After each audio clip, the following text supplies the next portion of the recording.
उन सभी पास्टर्स को जो गिरे, उनका पतन मरीन स्पिरिट से जुड़ा था, या तो वह पास्टर ने किसी स्त्री के साथ संबंध बनाया। देखो वे सभी जोशीले वर्शिप लीडर्स जो गिरे, दुनिया में कहीं भी हो, उनका संबंध मरीन से था।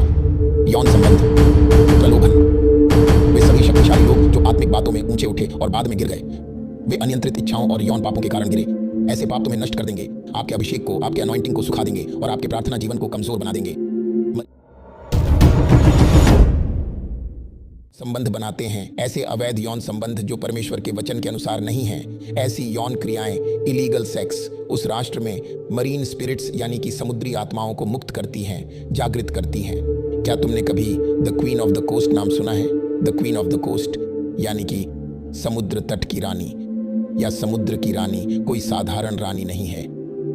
वह जल की देवी है। वह एक प्रधानता है जो सभी समुद्री आत्माओं पर नियंत्रण रखती है। वह जिम्मेदार है हर उस विपरीत इच्छा के लिए जो किसी व्यक्ति को विभिन्न प्रकार की यौन अनैतिकताओं में गिरा सकती है।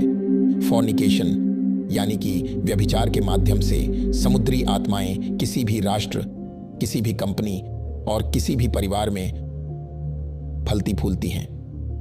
ठीक है, सुनो, जब भी तुम्हारे भीतर विपरीत इच्छाएं उठती हैं, भारी यौन इच्छाएं जो तुम्हारे ऊपर हावी होती हैं, चाहे तुम पास्टर हो, बिशप हो या विश्वासी कोई भी हो, जब भी तुम्हारे मन में किसी व्यक्ति के प्रति ऐसी विपरीत यौन इच्छा उत्पन्न होती है, तो वह तुम्हारे भीतर एक समुद्री आत्मा यानी कि मरीन स्पिरिट का बीज है जो चाहती है कि तुम उस व्यक्ति को प्रभावित करो और उसे नष्ट कर दो।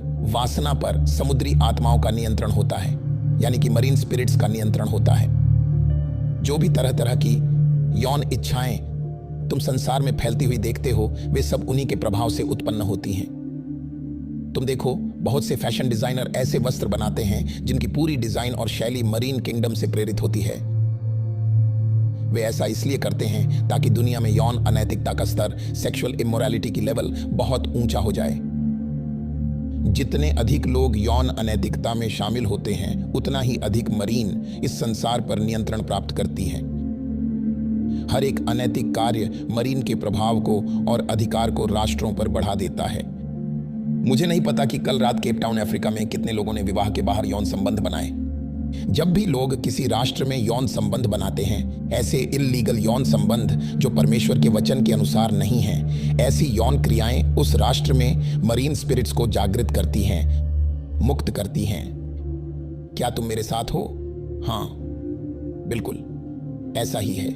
मरीन स्पिरिट्स यानी कि समुद्री आत्माएं रहस्यमयी होती हैं, अत्यंत रहस्यमयी होती हैं, और वे शैतान के राज्य की सबसे शक्तिशाली आत्माएं मानी जाती हैं। लेट मी से दिस, शैतान के राज्य में जो सबसे शक्तिशाली दुष्ट आत्माएं हैं, वे समुद्री आत्माएं हैं। कौन? Marine spirits. मेरी बात याद रखना।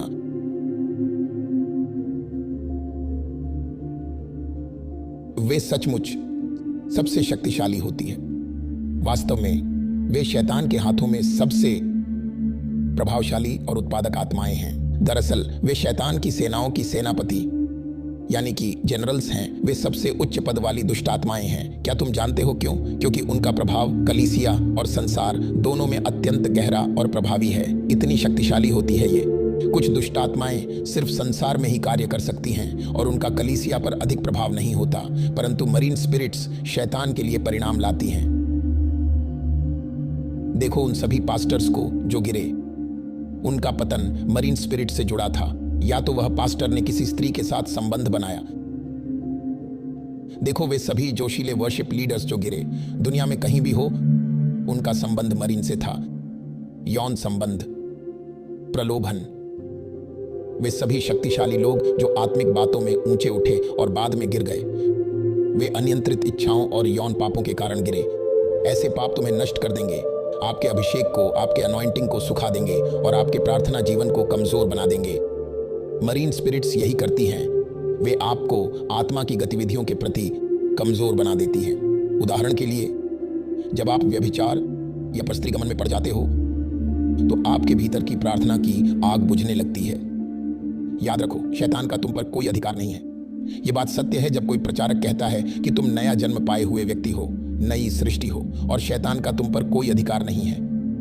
ये पूरी तरह सत्य है, पर मत भूलो, शैतान का तुम पर अधिकार न होने का कारण यह है कि तुम आत्मिक रूप से जीवित और आत्मिक रूप से सक्रिय हो। अब वह केवल एक ही तरीके से तुम पर प्रभाव डाल सकता है, अगर वह तुम्हें ऐसे कार्यों में ले आए जो तुम्हारी आत्मिक गतिविधियों और आत्मिक स्थिति को कमजोर कर दें। जब वह इसमें सफल होता है तो वह तुम्हारे विश्वास को कमजोर कर देता है, तुम्हारे प्रार्थना जीवन को निर्बल बना देता है और तुम्हारे परमेश्वर से संबंध को धीमा और कमजोर कर देता है। समय के साथ धीरे धीरे वह तुम्हारे जीवन में पीड़ा और बाधाएं लाने लगता है। अगर तुम अश्लील वीडियोस यानी कि पोर्नोग्राफी देखते हो, रात में छिपकर उसे देखते हो, जब तुम अपने आप को पोर्नोग्राफी के लिए खोल देते हो, तो जानते हो तुम क्या कर रहे हो? तुम मरीन के साथ वाचा बांध रहे हो। तुम अपने मन के द्वार को मरीन स्पिरिट के लिए खोल रहे हो।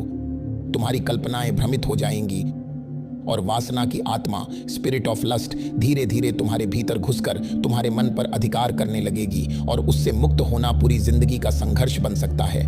मरीन स्पिरिट्स रहस्यमयी होती हैं और शैतान के राज्य में सबसे शक्तिशाली आत्माएं मानी जाती हैं। वे कहीं भी, किसी स्थान, सभा या यहाँ तक कि कलीसिया में भी प्रवेश कर सकती हैं। यही उनकी शक्ति का प्रमाण है। वे ज्यादातर कुत्ते की गतिविधियों के पीछे होती हैं। समझ रहे हो मैं कुत्ता क्यों कह रहा हूं? Sexual pollution. वे अधिकतर सेक्सुअल पोल्यूशन यानी कि यौन अशुद्धता की क्रियाएं के पीछे होती हैं। वे शैतान की वफादार सेविकाएं हैं और उनकी सारी गतिविधियां व चालबाजियां क्वीन ऑफ द कोस्ट द्वारा नियंत्रित की जाती हैं। मरीन स्पिरिट्स पर शासन करने वाली जो प्रधान आत्मा है वह है the queen of the coast, एक स्त्री सत्ता, अंधकार की राजकुमारी। उसके पास धन है, उसके पास फेम है और वह यौन इच्छा और सुख से लोगों को बांधती है। धन, फेम और काम वासना, यही तीन चीजें उसके राज्य के मुख्य साधन हैं। वह सेक्स, फेम और धन से शासन करती है। वह तुम्हारे प्राण के बदले तुम्हें धन की पेशकश करेगी, वह तुम्हारे प्राण के बदले फेम की पेशकश करेगी, वह तुम्हारे प्राण के बदले सेक्स और सुख की पेशकश करेगी। वह इल्यूमिनाटी के पीछे है। तुम उस कल्ट को जानते हो? वही है। वह युवतियों और युवकों दोनों को शामिल कर रही है। वही है सेटनिज्म, इल्यूमिनाटी और ऐसे सभी छोटे कल्ट में जो लोगों को फेम, धन, सेक्स, इन सब चीजों के बदले अपने प्राण बेचने पर मजबूर करते हैं। इन सब पर वही नियंत्रण रखती है। क्वीन ऑफ द कोस्ट और उसकी मरीन डीमंस तुम्हें अशुद्ध न करने दें। तुम्हें इन अंतिम दिनों में बुद्धिमानी से जीना होगा। अब मेरी एक बात मानो, अभी अपना फोन उठाओ और अपने फोन से कुछ शैतानों को हटा दो। कुछ लोग हैं जिन्हें तुम जानते हो और अच्छी तरह जानते हो। उन्हें सिर्फ डिलीट ही नहीं बल्कि ब्लॉक भी करो और फिर डिलीट करो, क्योंकि अगर तुम सिर्फ डिलीट करोगे और ब्लॉक नहीं तो वे तुम्हें फिर कॉल करेंगे। अब सुनो, पहला डिलीवरेंस दुष्ट आत्मा को निकाल देना नहीं है, क्योंकि मैं उसे अभी निकाल भी दूं तो जैसे ही तुम बाहर जाओगे शैतान उसी औरत या आदमी में कूद जाएगा जो तुम्हें चर्च से बाहर निकलते ही कॉल करेगा। कुछ रिश्ते ऐसे हैं जिन्हें तुम्हें अभी खत्म करना होगा। नाउ अगर तुम सच में स्वतंत्र होना चाहते हो तो तुम्हें प्रैक्टिकल बनना होगा। मैं अपनी अभिषेक को ऐसे ही गंवाना नहीं चाहता। अपने कॉन्टैक्ट्स में जाओ, इन दुष्ट लोगों को ब्लॉक करो और उनके कॉन्टैक्ट्स डिलीट कर दो। Can I tell you something? एक समय आएगा, आना ही होगा, जब तुम्हें अपने आप को शुद्ध करना पड़ेगा। हाँ, अपने आप को शुद्ध करो। किसी को कहो साफ सफाई करो। ये तुम्हारे ही हाथ में है, तुम्हारे अधिकार में है अपने आप को शुद्ध करना। दरवाजे बंद करो, बस दरवाजे बंद करो। मुझे परवाह नहीं कि वे क्या महसूस करते हैं, क्या सोचते हैं या कितने गुस्से में हैं। दरवाजा बंद करो, दरवाजा बंद करो।